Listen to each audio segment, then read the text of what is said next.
Le soleil brûlant de Lagos tapait sans relâche tandis que les gens se pressaient dans les rues animées de Victoria Island. Les habitants vaquaient à leurs occupations quotidiennes sans remarquer la frêle silhouette assise tranquillement près du portail du Royal Crest Restaurant, l'un des établissements les plus grands et les plus chers de Lagos. La jeune fille assise près du portail semblait déplacée. Des pantoufles poussiéreuses, un peignoir déchiré noué sur une robe de maternité délavée et une grossesse avancée qui lui donnait l'air prête à accoucher à tout moment. Son visage était maculé de terre et ses cheveux étaient négligés. Elle s'appelait Amaka. Personne ne la remarqua. Les clients passaient devant elle comme si elle était invisible. Les agents de sécurité la regardèrent et secouèrent la tête en murmurant « Encore une mendiante ». À l'intérieur du restaurant, Juliette, une belle serveuse, s'essuya le front en sueur tout en débarrassant une table à la hâte. Elle était travailleuse, humble et douce. Elle avait grandi à Enugu, élevée par une mère célibataire qui vendait des légumes pour payer ses frais de scolarité. Juliette aperçut la jeune fille enceinte dehors. Elle était là toute la matinée, sans nourriture, sans eau, sans ombre et visiblement en souffrance. Elle la plaignit. Pendant sa courte pause, elle se faufila dehors avec un paquet à emporter qu'elle avait acheté avec son propre argent, du riz jollof, un morceau de poulet et une bouteille d'eau. Elle regarda autour d'elle comme une voleuse, sachant pertinemment que M. Okonkwo, le gérant du restaurant, l'écorcherait vive s'il la surprenait. Elle s'accroupit à côté de la jeune fille. « Salut, ma sœur, prends, s'il te plaît, mange quelque chose. » La jeune fille leva les yeux, surprise, les lèvres tremblantes. « Merci, que Dieu te bénisse », murmura-t-elle faiblement. Juliette lui sourit et retourna à l'intérieur avant que quiconque ne le remarque. Ce que Juliette ignorait, c'est que son petit geste de gentillesse allait changer sa vie à jamais. Plus tard dans la soirée, après le départ du dernier client, Juliette nettoyait le sol lorsque M. Okonkwo fit irruption dans le restaurant, le visage comme un nuage d'orage. « Qui a donné à manger à cette mendiante dehors » aboya-t-il. Tout le personnel se figea. Personne ne parla. M. Okonkwo fixa Juliette d'un regard perçant. « Vous » dit-il en la pointant du doigt. « Je vous ai vu sur la vidéosurveillance. Vous avez quitté votre poste de travail pour aller nourrir cette chose dehors. Dans ce restaurant, la nourriture est réservée aux clients. Vous êtes ici pour travailler, pas pour jouer à Mère Teresa. » Les mains de Juliette tremblaient. « Monsieur, j'ai utilisé mon propre argent, » plaida-t-elle. « Tais-toi, » rugit M. Okonkwo. « Vous êtes viré. » Tout le personnel retint son souffle. Certains secouèrent la tête. D'autres eurent pitié, mais n'osèrent pas parler. « S'il vous plaît, monsieur, » supplia Juliette, les larmes lui montant aux yeux. « J'ai besoin de ce travail. Je voulais juste aider. »« Vous pouvez l'aider ailleurs, » rétorqua M. Okonkwo avant de se détourner. « Escortez-la dehors, » ordonna-t-il. Alors que Juliette sortait du restaurant avec son petit sac, les larmes coulant sur son visage, la mendiante enceinte à la porte l'observait en silence. Juliette ne regarda même pas dans sa direction. Elle avait le cœur brisé. Mais le destin tissait quelque chose dans l'ombre.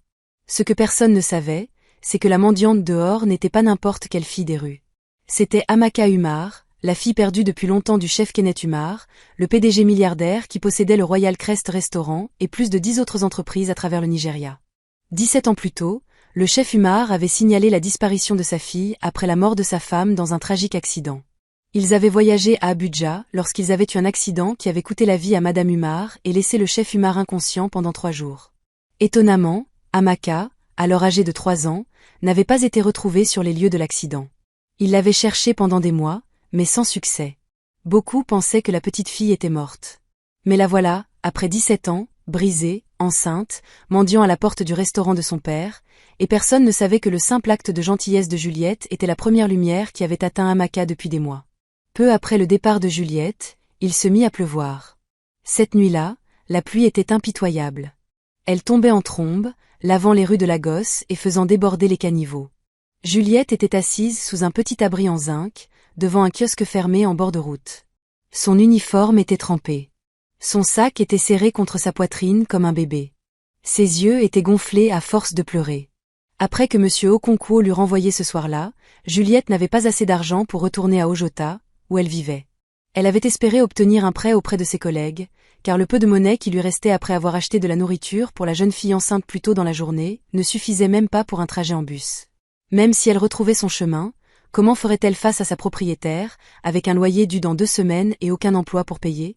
Comment dirait-elle à sa mère au village qu'elle avait perdu son travail pour un acte de gentillesse qu'elle jugeait maintenant insensé ?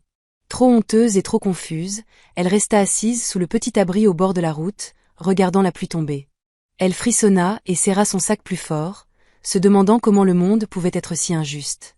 Tout ce qu'elle avait fait, c'était nourrir une jeune fille affamée. Était-ce un crime? Pensa-t-elle en fondant à nouveau en larmes. Elle soupira et essuya son visage mouillé. Au moment où elle s'apprêtait à poser sa tête sur son sac, elle entendit un faible cri, une voix faible, presque mourante. À l'aide. Son regard se porta de l'autre côté de la rue et son cœur s'arrêta. C'était la même mendiante enceinte. Elle était agenouillée sur le trottoir, les deux mains tenant son ventre, visiblement en proie à la douleur.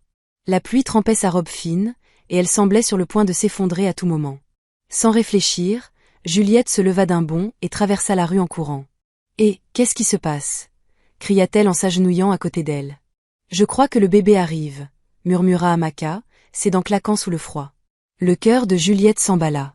Elle n'avait jamais vu une femme en travail auparavant, mais elle savait que cette fille ne survivrait pas à la nuit si elle était laissée ainsi. « Attends, s'il te plaît, attends » dit Juliette, regardant autour d'elle, impuissante. Les voitures passaient sans ralentir. Les gens marchaient rapidement sous des parapluies, les évitant toutes les deux comme la peste. Elle n'avait pas d'argent, personne à appeler. Mais quelque chose en elle refusait d'abandonner cette fille. « Peux-tu te tenir debout » demanda Juliette. Amaka secoua faiblement la tête.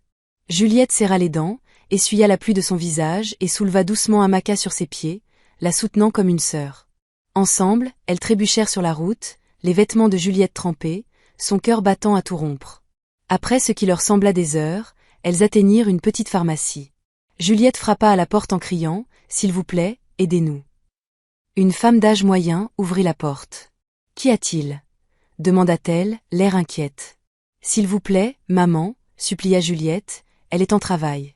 Nous avons besoin de votre aide. » La femme regarda Amaka, vit son état et, sans un mot de plus, les laissa entrer. Les 30 minutes suivantes furent floues. Juliette tenait la main d'Amaka et murmurait « Tu peux le faire. N'abandonne pas. » Heureusement, la femme, qu'elles connurent plus tard sous le nom de Mama Joy, était une sage-femme à la retraite. Elle aida Amaka pendant l'accouchement. Amaka hurla de douleur, son corps tremblant violemment. Des larmes coulèrent sur le visage de Juliette, tandis qu'elle regardait la jeune fille se battre pour sa vie et celle de son bébé. Finalement, après une dernière poussée, un cri perçant emplit la petite salle de la pharmacie. Amaka donna naissance à une petite fille. Juliette sourit à travers ses larmes en regardant Amaka tenir le petit paquet hurlant contre sa poitrine. « Tu l'as fait » murmura Juliette en essuyant le front d'Amaka. « Tu es en sécurité maintenant. » Amaka la regarda avec des yeux fatigués, les lèvres tremblantes. « Pourquoi m'aides-tu? Tu ne me connais même pas ?» Juliette sourit tristement. « Parce que personne ne m'a aidée quand j'en avais besoin et parce que je sais ce que signifie être abandonnée. » Les yeux d'Amaka se remplirent de larmes. « Tu ne sais pas qui je suis. » Juliette secoua la tête. « Je m'en fiche. Tout ce que je vois, c'est une fille qui avait besoin de quelqu'un. » Mama Joy se déplaçait tranquillement dans la petite pièce, nettoyant et préparant du thé pour les filles. Il y avait quelque chose de maternel chez elle, dans sa façon de parler, dans sa façon de bouger. Des années de pratique comme sage-femme lui avaient laissé un regard doux mais des mains fermes. Après un moment, lorsque la pièce retomba dans le silence, Juliette se pencha et toucha doucement le bras d'Amaka. « Comment t'appelles-tu » demanda-t-elle doucement. Amaka hésita un instant avant de répondre. « Je m'appelle Amaka. » Juliette murmura. « Amaka, tu n'as pas à me dire quoi que ce soit si tu ne veux pas, mais j'aimerais savoir. Comment une fille comme toi a-t-elle pu finir comme ça ?» Amaka cligna des yeux, les lèvres tremblantes. Elle regarda son bébé et déglutit difficilement. « Je n'ai pas toujours été comme ça » commença-t-elle d'une voix douce, lourde d'émotion. « Je ne me souviens même pas de mes vrais parents. La seule personne que j'appelais maman était une femme nommée Madame Stella. Elle m'a dit qu'elle m'avait trouvée au bord de la route quand j'avais environ 3 ans et que, lorsque je lui avais donné mon nom, j'avais répondu Amaka. Elle disait que j'étais abandonnée. » Les yeux d'Amaka s'écarquillèrent, et elle continua, des larmes coulant sur son visage. Grandir avec elle, c'était comme vivre en prison. Elle n'était pas ma mère, c'était mon bourreau. Bien qu'elle m'ait envoyée dans une école primaire et secondaire locale, elle me faisait vendre de l'eau pure dans les rues d'Ibadan tous les jours après l'école. Si je n'en vendais pas assez, elle me traitait comme un chien. Je n'avais jamais d'amis. Je n'ai jamais su ce qu'était l'amour. Chaque fois que j'essayais de protester contre son traitement injuste, elle me rappelait qu'elle n'était pas ma mère et qu'elle n'était pas responsable de ma situation. Selon elle, m'accueillir était déjà une faveur suffisante. Immédiatement après mes études secondaires, tout a empiré. J'avais environ 16 ans. Un jour, Madame Stella m'a dit que j'étais assez grande pour commencer à suivre des hommes, que je devais ramener de l'argent à la maison comme les autres filles qui vivaient avec elle. Mais j'ai refusé. Elle m'a battue jusqu'à ce que je ne puisse plus tenir debout. Puis elle m'a jeté dehors. J'ai dormi sous les ponts. J'ai mendié de la nourriture. Les gens m'ont craché dessus, m'ont insulté, m'ont traité comme une ordure. J'étais rien. Un jour, j'ai rencontré un garçon, Shuka. C'était la première personne à me sourire sans rien demander. Il m'a accueilli et m'a donné à manger. Il m'a fait rire à nouveau. Je pensais qu'il m'aimait. Mais quand je lui ai annoncé ma grossesse, il m'a mise à la porte et a disparu. Comme ça, sans un adieu. Après ça, personne ne voulait m'aider. Les gens me regardaient avec dégoût. J'ai supplié. J'ai souffert. J'ai failli perdre la vie. Puis, il y a environ 3 mois, je me suis faufilée dans un camion chargé de marchandises en direction de Lagos. Je pensais que les gens de Lagos seraient plus disposés à m'aider. C'est comme ça que je me suis retrouvée à Lagos, mais personne ne voulait m'aider. Il y eut un long silence entre elles. Puis Amaka tourna son regard vers Juliette, sa voix tremblante. Mais aujourd'hui, tu t'es arrêtée. Tu m'as vue. Tu m'as donné à manger. Et puis tu m'as portée sous la pluie, alors que personne ne me regardait. Juliette lui prit la main et la serra fort. Tu n'es pas une ordure, murmura-t-elle d'une voix brisée. Tu es l'enfant de quelqu'un. Tu es une mère maintenant. Et à partir de ce soir, tu es ma sœur. Amaka s'effondra. Elle n'avait pas pleuré comme ça depuis des années. Juliette les serra toutes les deux contre elle, Amaka et son bébé, dans une étreinte chaleureuse. Elle pleurait doucement tandis que Mama Joy regardait depuis le coin, les yeux brillants. Quand les larmes se calmèrent, Mama Joy s'approcha d'elle et s'assit. La vie vous a peut-être poussé dans le caniveau, dit-elle doucement. Mais parfois, une seule main suffit pour vous en sortir. La gentillesse de Juliette, ce soir n'est pas un accident. C'est la façon dont Dieu vous dit que votre histoire n'est pas terminée. Elle tendit la main et toucha doucement le bébé. Cet enfant est une bénédiction, tout comme votre vie. Amaka hocha lentement la tête en s'essuyant le visage. Pour la première fois depuis des années, elle ressentit quelque chose qu'elle croyait disparu depuis longtemps, l'espoir. À l'aube, Mama Joy entra en tenant un plateau de bouillie chaude et une tasse d'eau tiède. « Bonjour, mes filles », les salua-t-elle doucement. « Vous avez toutes les deux besoin de manger », dit-elle en s'asseyant à côté d'elle. « Surtout toi, Amaka. Tu as besoin de force pour allaiter ton enfant. »« Comment s'appelle-t-elle » demanda-t-elle. « Shizom », répondit Amaka. « Parce que Dieu m'a suivi à travers la tempête. » Mama Joy hocha la tête, le visage s'adoucissant. C'est un beau nom pour un enfant précieux. Amaka mangea lentement. Juliette la regarda pensivement. Elle avait tant de choses à demander, mais elle ne voulait pas insister. Finalement, elle parla. « Amaka, quand tu seras assez forte, je veux que tu viennes vivre avec moi. J'ai un petit studio à Ojota. Ce n'est pas luxueux, mais c'est chez moi. Toi et Shizom pouvez rester avec moi. Je ne vous laisserai pas retourner dans la rue. » Les larmes emplirent immédiatement les yeux d'Amaka lorsqu'elle commença à remercier Juliette pour sa gentillesse. Mama Joy, qui les avait observés en silence, se leva et alla vers sa vieille boîte à biscuits sur l'étagère. Elle l'ouvrit et en sortit une petite liasse de billets de Nera. « Ce n'est pas grand-chose, » dit-elle doucement en tendant l'argent à Juliette. « Utilise-le pour acheter de la nourriture, des affaires pour bébé et tout ce dont vous avez besoin pour le moment. » Amaka essuya ses larmes en silence, tandis que Juliette prenait l'argent avec un cœur reconnaissant. Plus tard dans l'après-midi, lorsque la pluie s'était arrêtée et qu'Amaka s'était reposée, elles sortirent toutes les deux de la pharmacie et se dirigèrent vers l'appartement de Juliette après avoir donné l'adresse à Mama Joy, qui avait promis de leur rendre visite.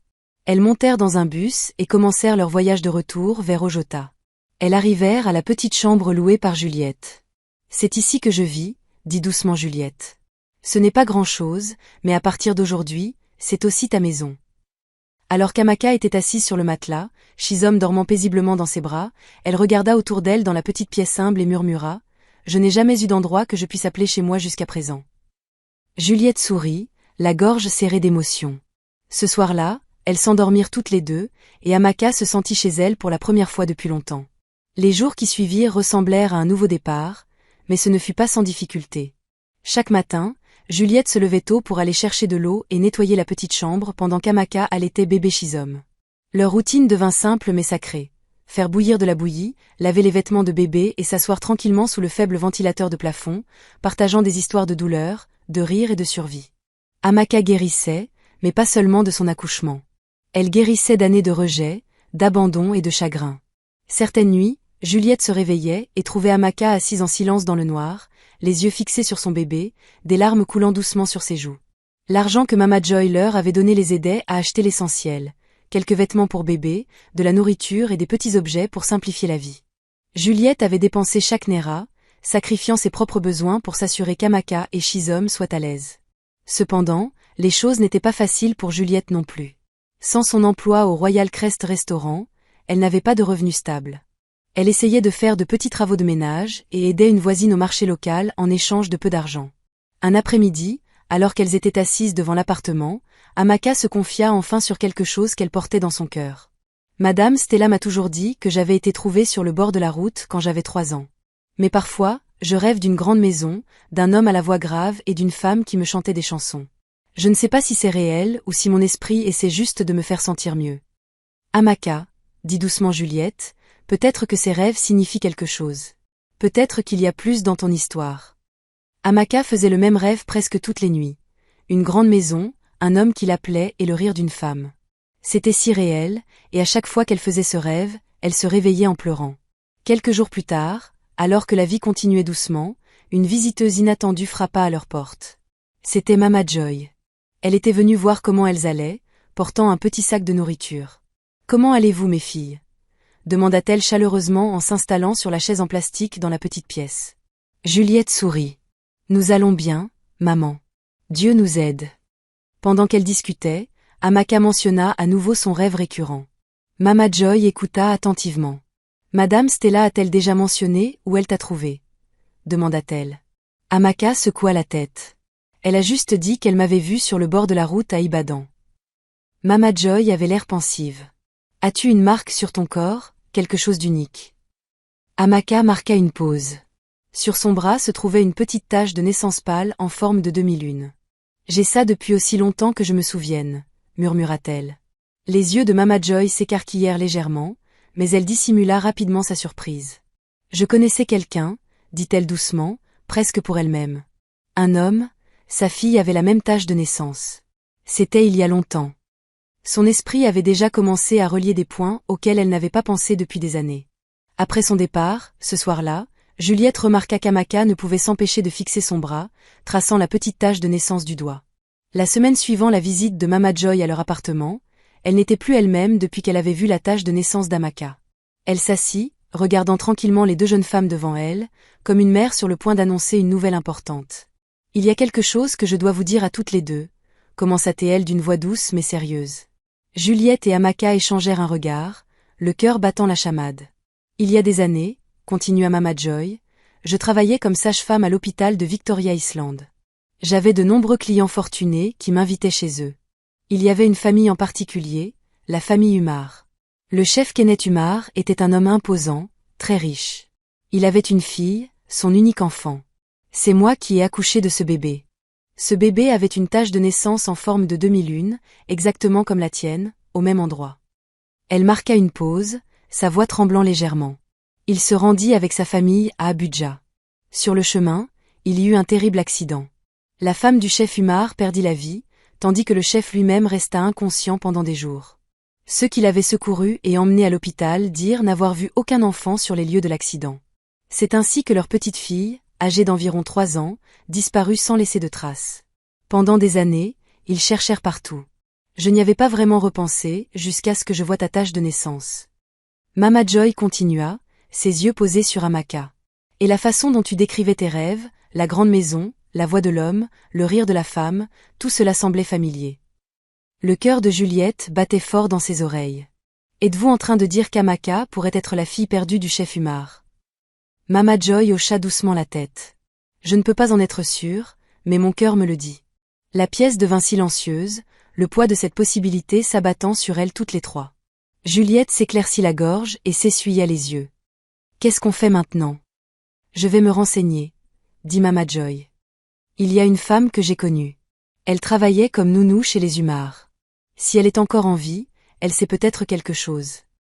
Pendant des jours, Juliette et Amaka attendirent anxieusement. Chaque matin, après avoir nettoyé la chambre et nourri Shizom, elles s'asseyaient devant leur appartement dans l'espoir de voir Mama Joy descendre la rue avec des nouvelles. Amaka essayait d'agir normalement, souriant à son bébé et aidant Juliette dans les tâches ménagères, mais Juliette pouvait voir la tension dans ses yeux. L'après-midi du 6e jour, Mama Joy revint enfin. Elle marcha lentement vers l'appartement, un petit sac en cuir suspendu à son bras et un air sérieux. « Maman, bienvenue. Avez-vous trouvé quelque chose ?» demanda Amaka. Mama Joy s'assit aussitôt. « Je l'ai trouvé, » dit-elle simplement. La nounou qui travaillait chez les Humards s'appelle Tante Grace. Elle est un peu âgée maintenant et vit avec son fils à Agege. Je lui ai parlé de toi, de ta tâche de naissance et des rêves que tu faisais. La voix de Mama Joy se brisa légèrement, puis elle continua, elle m'a dit quelque chose que seule la famille savait. La petite fille qui a disparu avait une petite cicatrice à la cheville droite, due à une chute dans le jardin familial. Elle m'a dit de vérifier cette marque. Les yeux d'Amaka s'écarquillèrent instantanément. Sans réfléchir, elle releva sa robe et pointa sa cheville.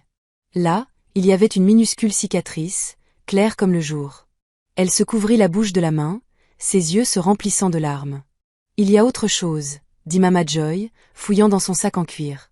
Elle en sortit une vieille photo délavée d'une petite fille d'environ 3 ans, debout à côté d'une femme souriante. Elle la tendit à Amaka. Amaka la fixa, le souffle court. C'était elle. L'enfant sur la photo avait le même visage que celui qu'elle se souvenait vaguement des premières années avec Madame Stella. Le silence devint total dans la pièce. Des larmes coulèrent sur le visage d'Amaka, incontrôlables. Juliette s'agenouilla à côté d'elle, lui tenant la main fermement. « C'est vrai », murmura Amaka d'une voix tremblante. « Je suis elle, je suis leur fille. » Mama Joy posa une main douce sur son épaule. « Tu es Amaka Humard, fille du chef Kenneth Humard. » Amaka s'effondra, enfouissant son visage dans ses mains. Des années de souffrance, d'abandon et de confusion se déversèrent dans ses larmes.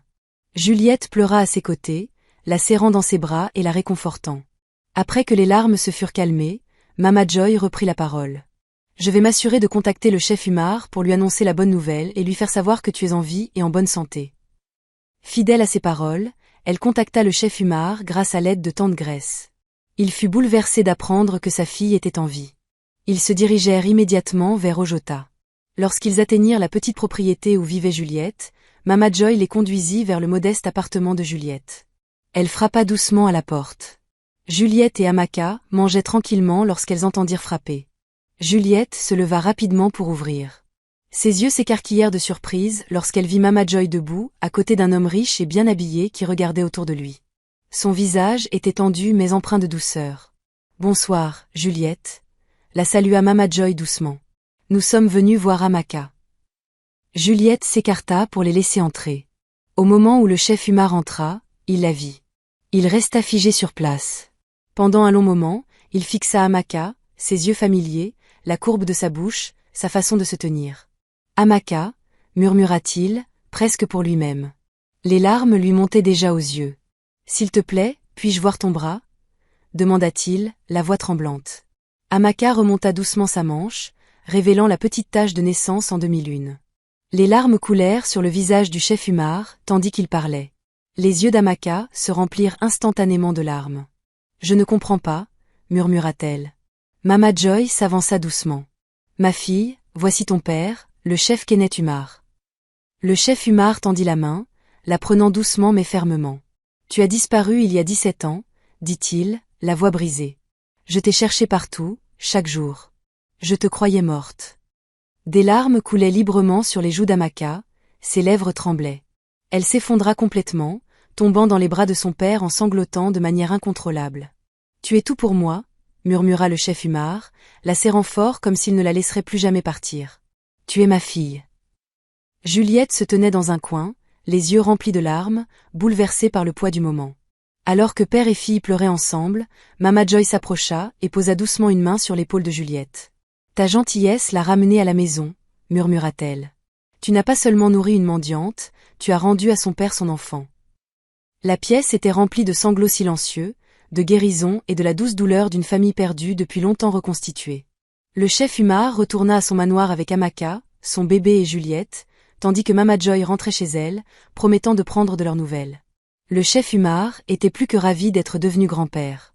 Il dansait dans la maison, chantant de douces berceuses pour le bébé qui souriait et applaudissait joyeusement. Il s'empressa de restaurer tout ce que sa fille avait manqué, médecin, nouveaux vêtements et avocat pour rectifier les papiers et officialiser son identité. C'est à ce moment-là que Juliette apprit que le chef Umar était propriétaire du restaurant où elle avait été injustement licenciée. Amaka décida que la gentillesse de Juliette ne resterait pas sans récompense. Elle alla trouver son père dans sa chambre un soir après avoir endormi Shizom. Elle le supplia, « Aidez Juliette, papa. Elle a tout risqué pour moi. Elle m'a nourri alors que personne d'autre ne le ferait. Elle a perdu son emploi dans votre restaurant parce qu'elle a préféré la gentillesse aux règles. » Le chef Umar fut surpris d'apprendre que Juliette avait perdu son emploi pour avoir été gentille avec sa précieuse fille.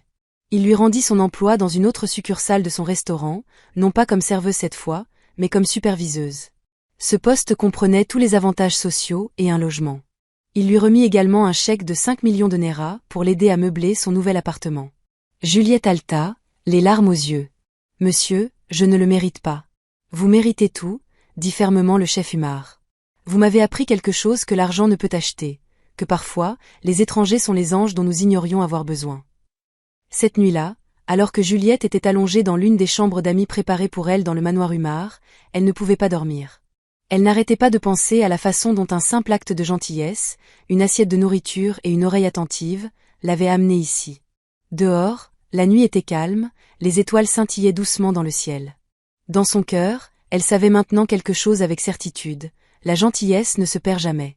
Cela peut prendre des jours, des mois, voire des années, mais elle revient toujours.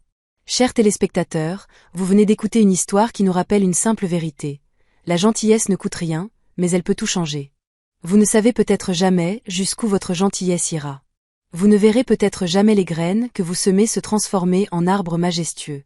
Chaque fois que vous choisissez d'être gentil, vous créez un miracle dans la vie de quelqu'un. Merci beaucoup d'avoir regardé. Si vous souhaitez que je continue l'histoire, n'hésitez pas à me le faire savoir dans les commentaires.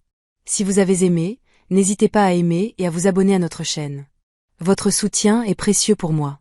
Merci beaucoup, je reviendrai avec d'autres histoires incroyables. À bientôt.